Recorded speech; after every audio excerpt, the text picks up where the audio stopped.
அல்ஹம்துலில்லா. அன்பார்ந்தவர்களே, சுவனத்தின் படிக்கற்களே பாவ மன்னிப்பு. நாம் அல்லாஹு தாலாவிடம் பாவ மன்னிப்பு கேட்பதால் அல்லாஹு தாலா மகிழ்ச்சி அடைகிறான். அல்லாஹு தாலாவின் மகிழ்ச்சிக்கு நாங்கள் காரணமாக அமைகிறோம் இல்லையா?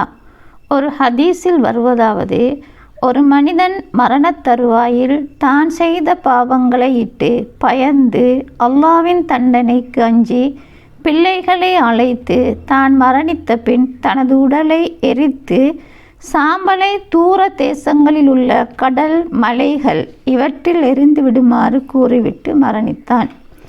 பிள்ளைகளும் அப்படியே செய்தனர்.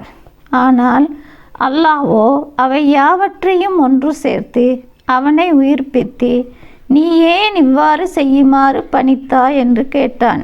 அதற்கு அவன், உனது தண்டனைக்கு பயந்துதான் என கூறினான். அவன் அல்லாஹ்வை பயந்த ஒரே காரணத்துக்காக அல்லாஹ் அவனது எல்லா பாவங்களையும் மன்னித்து அவனை சொர்க்கம் புகச் செய்தான். ஆம், அல்லாஹ் அர் ரஹ்மான் அர் ரஹீம், எல்லா பாவங்களையும் மன்னிக்கும் மாபெரும் கருணையாளன். தன்னிடம் வேண்டி நிற்கும் அடியார்களை அன்புடன் ஏற்றுக்கொள்ளும் கருணையாளன். பாவம் செய்யக்கூடியவர்களாக மனிதனை படைத்தவனே நம் குணங்களை நம்மை விடவும் மிகவும் அறிந்தவன்.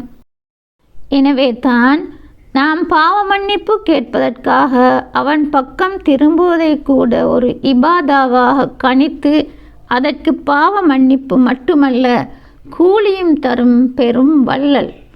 மனிதன் மிகவும் பலவீனமானவன். ஷைத்தானின் தூண்டலுக்கு இலகுவில் மீண்டும் மீண்டும் இலக்காக கூடியவன். பாவ மன்னிப்பு தேடும் போது 3 விடயங்களை கேட்குமாறு நபி ஸல்லல்லாஹு அலைஹி வஸல்லம் அவர்கள் கற்றுத்தந்தார்கள். எமது பாவங்களை மன்னித்து விடும்படியும் எமது பாவங்களை மற்ற மனிதர்களிடமிருந்து மறைத்து விடும்படியும் இப்பாவத்தை மீண்டும் செய்யாமல் இருக்கும் மனத்திடத்தை தரும்படியும் கேட்க வேண்டும்.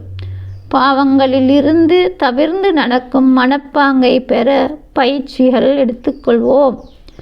இவ்வுலக வாழ்க்கை, நன்மை தீமைகளின் பலாப்பலன், சொர்க்கம் நரகம் பற்றிய ஆழமான அறிவை குர்ஆன் ஹதீஸிலிருந்து பெறுவதன் மூலம் இவ்வுலக வாழ்க்கைக்கும் மறுவுலகில் சென்றடையும் இடத்துக்கும் உள்ள தொடர்பை அறிந்து கொள்ளலாம்.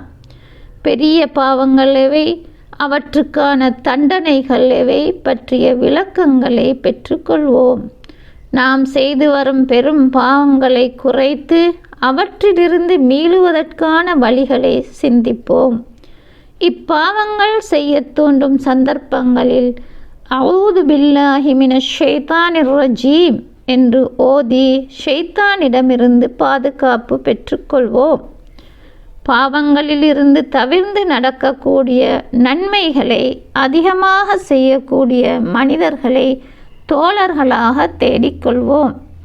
சிறு சிறு பாவங்கள் செய்ய நினைக்கும் போதெல்லாம் அல்லாஹு தாலாவை நினைவு கூர்ந்து திக்ருகளில் ஈடுபடுவோம். அப்படியே தவறு செய்ய நேரிட்டாலும் உடனுக்குடன் தௌபா செய்து மீண்டு கொள்வோம்.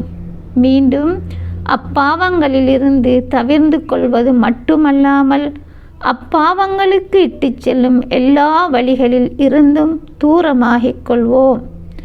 அன்றாடம் இயலுமானவரை நினைவு வரும் போதெல்லாம் தெரிந்தும் தெரியாமலும் அறிந்தும் அறியாமலும் செய்த பாவங்கள் யாவற்றிலிருந்தும் பாவ மன்னிப்பு தேடிக்கொள்வோம். செய்த பாவங்களுக்கு பகரமாக குர்ஆன் அறிவித்திருக்கும் முறைப்படி நல்லமல்கள் செய்வோம். எமது பாவங்களை மன்னிப்பது இறைவனின் கைகளில் மட்டுமே உள்ள விடயம். எமது பாவங்களை மனிதர்களிடம் கூறி கவலைப்படவோ பிரபலப்படுத்திக் கொள்வதோ இஸ்லாம் தவிர்க்க சொன்ன விடயங்கள். அல்லாஹ்வே மறைத்து வைத்த பாவத்தை தாமாக மற்றவருக்கு பகிரங்கப்படுத்த வேண்டாம் என நபி ஸல்லல்லாஹு அலைஹி வஸல்லம் அவர்கள் அறிவுரை தந்துள்ளார்கள். அதே நேரம் ஒரு மனிதன் இன்னொரு மனிதனுக்கு செய்யும் அநியாயத்தை அநீதி இழைக்கப்பட்டவன் மன்னிக்காதவரை அல்லாஹ் தாலாவும் மன்னிக்க மாட்டானாம். ஆகவே தினந்தோறும் எம்முடன் வாழ்ந்து எம்மை விட்டு ஏன் இந்த உலகை விட்டு பிரியாவிடை பெறும் நபருக்காக நாம் வழங்கும் பிரியாவிடை பரிசாக மன்னிப்பு இருக்கக்கூடாதா? பெற்றோர் பிள்ளைகளுக்கிடையில், கணவன் மனைவிக்கு, சகோதரர்களுக்கிடையில், உறவினர்களுக்கு இடையில் நாம் தினம் தினம் எமது அன்புக்குரியவர்களை ஜனாசாவாக வழி அனுப்பி கொண்டிருக்கிறோமே. அவர்களால் எமக்கு பல்வேறு விதங்களில் அநீதம் இழைக்கப்பட்டிருக்கலாம். அவற்றை நாம் மன்னிக்காமல் இறைவன் மன்னிப்பதில்லையே. அவற்றை நாம் மன்னிக்காமல் வெறுமனே பிரார்த்தனை செய்வதிலும் பயனில்லையே. சில போது அந்த ஜனாசாவால் நாம் தாங்க முடியாத இன்னல்களுக்கு ஆளாகி இருப்போம். அவர்களுக்கான மன்னிப்பை பரிசாக கொடுத்து அவர்களை வழி அனுப்பி வைத்தால் எம்முடைய மறுமை வாழ்வும் ஈடேற்றம் பெறுமல்லவா? அல்லாஹும்ம இன்னக அஃப்வன் துஹிப்புல் அஃவ ஃபஃபு அன்னி. யா அல்லாஹ், நீ மன்னிப்பவன், மன்னிப்பை விரும்புபவன், என்னையும் மன்னித்து விடுவாயாக. நாமும் எமது பாவங்களிலிருந்து பாவ மீட்சி பெற்று இறை நெருக்கத்தை பெறுவோம். சுவனத்தின் சொந்தக்காரர்கள் ஆகுவோம் இன்ஷா அல்லாஹ்.